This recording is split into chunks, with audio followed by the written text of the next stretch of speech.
Ladies and gentlemen, think for a moment about how much your attention can change things. It's the key that opens doors to new opportunities and shapes people's lives. What you choose to think about in life will eventually become important, affecting both what you do and how things turn out for you. As we start this trip, we will be thinking about the subtle but powerful power of attention. Take a look at this. Every accomplishment and success story starts with a choice about where to focus. Whether we're working toward professional goals, building relationships, or growing as a person, how much attention we give to these parts of our lives decides how big and important they are. Let's talk about how the art of paying attention affects how we see things, what we do, and eventually our reality. Let's figure out together how to focus our attention on what's important so that our goals are in line with the great promise that lives inside each of us. Life is the study of attention. Where your attention goes, your heart follows. Moreover, your ability to shift your focus from lower value activities to higher value activities is crucial for everything you achieve in life. What psychologists and others have discovered is that the act of observing or paying attention to a behavior tends to improve that behavior. This is one of the greatest breakthroughs in understanding personal performance. This critical discovery holds the key to dramatically improving the quality of any area of your life. Sometimes I ask this question to attendees at my seminars. I ask them to imagine that there are several researchers from the local university in this room. Imagine also that these researchers will observe and write a report later on how well you personally took notes during this seminar. Would that have any effect on your ability to take notes? Everyone smiles and agrees that it would. If they knew they were being carefully observed and evaluated for their note-taking ability, they would pay much more attention to how they take notes.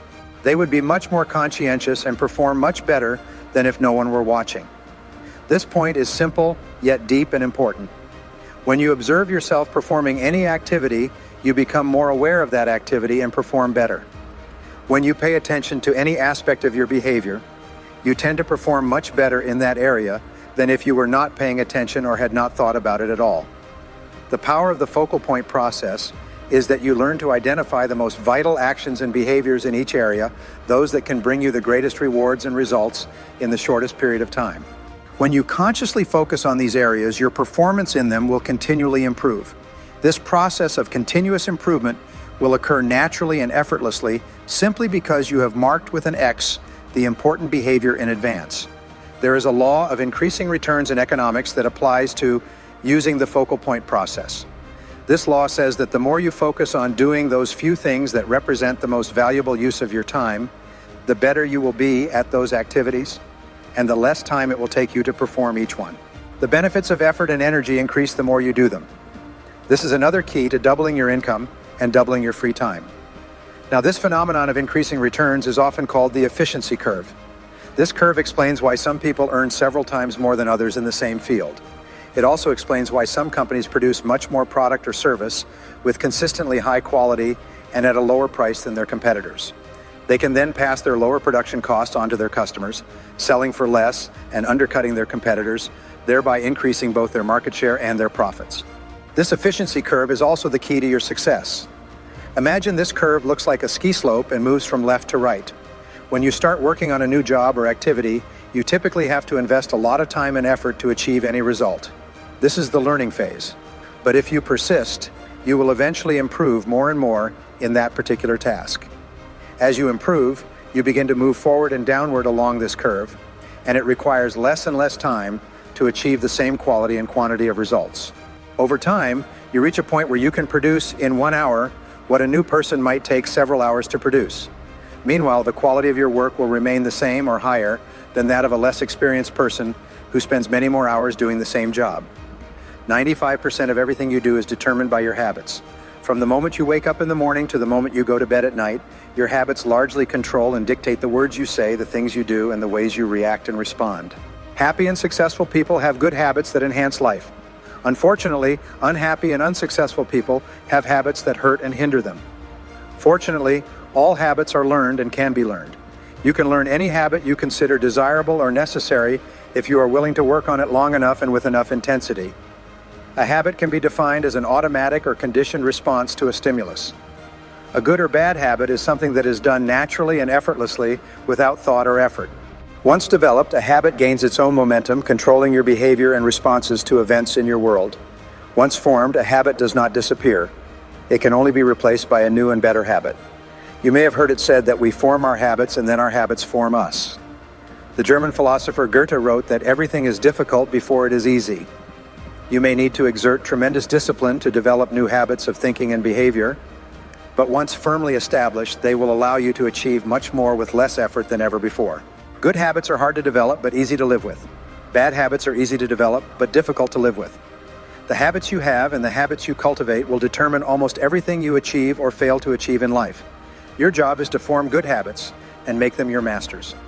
At the same time, you must diligently work to eliminate your bad habits and free yourself from the negative consequences that accompany them. Later, we will discuss how you can identify habits that can help you the most and how you can develop them more quickly. The Grand Slam formula in the focal point process consists of 4 parts: simplification, leverage, acceleration, and multiplication. This Grand Slam formula is another key to doubling your income and doubling your free time. When discussing the Grand Slam formula, the first letter of SLAM, S, stands for simplification. To better control your time, double your income, and drastically increase the quality of your family life, you must learn to simplify everything you do.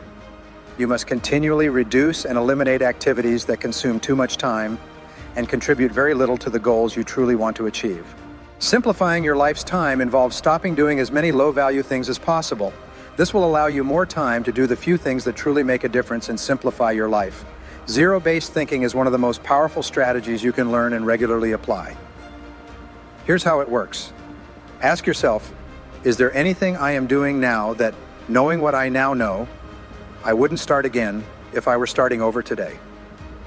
Is there any personal or business relationship I wouldn't enter into today if I had to do it over again? Is there any product, service, process, or expenditure of time or money in your work or business that, knowing what you now know, you wouldn't use again today if you had to do it over? If your answer is yes, then the next question is, how do I get out of this situation and how quickly? If you find yourself doing something you wouldn't start again today, knowing what you now know, this activity becomes a prime candidate for reduction or elimination. Just interrupting one important activity or separating from a person who no longer belongs in your work or life can drastically simplify your life, sometimes overnight. Continually ask yourself if there is something you should do more of, less of, start doing, or stop doing altogether. These are questions you should ask and answer every day. They are important keys to simplification. The second letter of the Grand Slam formula is LO, which stands for leverage. Use leverage to get the most out of yourself. Leverage your strengths and abilities to achieve much more than you could achieve on your own. Archimedes, the Greek philosopher, said, "Give me a lever long enough and a place to stand, and I will move the world." This principle of leverage also applies to you. There are 7 forms of leverage you can employ. Developing these forms of leverage is often available to you by simply requesting them. The first form of leverage is other people's knowledge, OPK. Key knowledge applied to your situation can make an extraordinary difference in your results. It can save you a tremendous amount of money and many hours, even weeks and months of hard work. For this reason, successful people are like radar screens, constantly sweeping the horizons of their lives, continuously looking in books, magazines, tapes, articles, and conferences for ideas and knowledge they can find or use to help them achieve their goals faster. The second form of leverage is other people's energy. Highly effective people are always looking for ways to delegate and outsource lower value activities to have more time to do the few things that give them the greatest benefit. How can you use other people's energies to help you be more effective and productive? The third form of leverage is other people's money, OPM. Your ability to borrow and leverage other people's financial resources can allow you to achieve extraordinary things that would not be possible for you if you had to pay for them with your own resources. You should continually seek opportunities to borrow and invest money and achieve returns far superior to the cost of that money. The fourth form of leverage is other people's successes. You can dramatically improve the quality of your results by studying the successes of other people and other businesses. Successful individuals have often paid a high price in terms of money, emotions, hardships, and disappointments to achieve a particular goal. By studying their successes and learning from their experiences, you can often save yourself a tremendous amount of time and trouble. The fifth form of leverage is other people's failures. Benjamin Franklin once said that a man can buy wisdom or borrow it. By buying it, he pays the full price in personal time and treasure, but by borrowing it, he capitalizes on the lessons learned from the failures of others.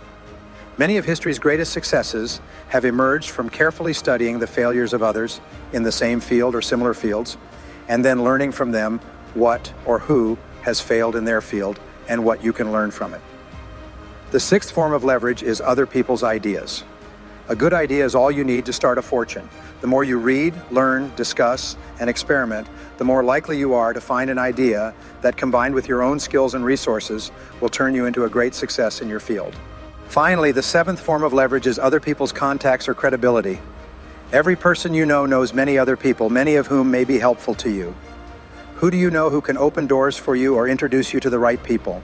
Who do you know who can help you achieve your goals faster? An introduction to a key person can change the entire direction of your life. The third letter of the Grand Slam formula is A, which stands for acceleration. Today in our society, there is an incredible need for speed. Everyone is impatient. Everyone wants everything yesterday, even if they didn't know they wanted it until today. Anyone who can act quickly to meet the needs of others can quickly move to the front of the line. Always look for ways to do things faster for the key people and clients in your life. The fourth letter of SLAM is M, which stands for multiplication. The primary way to multiply yourself is by organizing and working with other people who have skills and capabilities complementary to yours. A good manager becomes a multiplication sign because they coordinate the work of different people so that the team's output is much greater than the total output of individuals working alone. An effective manager creates a high-performance environment that elicits extraordinary performance from ordinary people. Your ability to form a team of excellent individuals and then help your team accomplish significant tasks is fundamental to your long-term success. It is the key to multiplying yourself and your skills. Let's take a moment to think about the deep truth that what you pay attention to in life becomes important as we come to the end of our trip. Every moment, every choice of how to focus changes not only the present but also the future. By focusing on what really matters, our passions, beliefs, and goals, we give them meaning and purpose. Friends, remember that attention is more than just a quick look. It's a conscious act of strength. Paying attention with awareness helps us see things clearly, make smart choices, and build deep relationships. As you leave this room today, I want you to use what you've learned to help you find a life full of success and happiness. May you practice the art of paying attention with purpose and wisdom, knowing that by picking the right places to put your attention, you can create a life that fits your greatest hopes and values. Thanks for coming with me on this journey of change. Your focused efforts should shine brightly on the road you're going to take.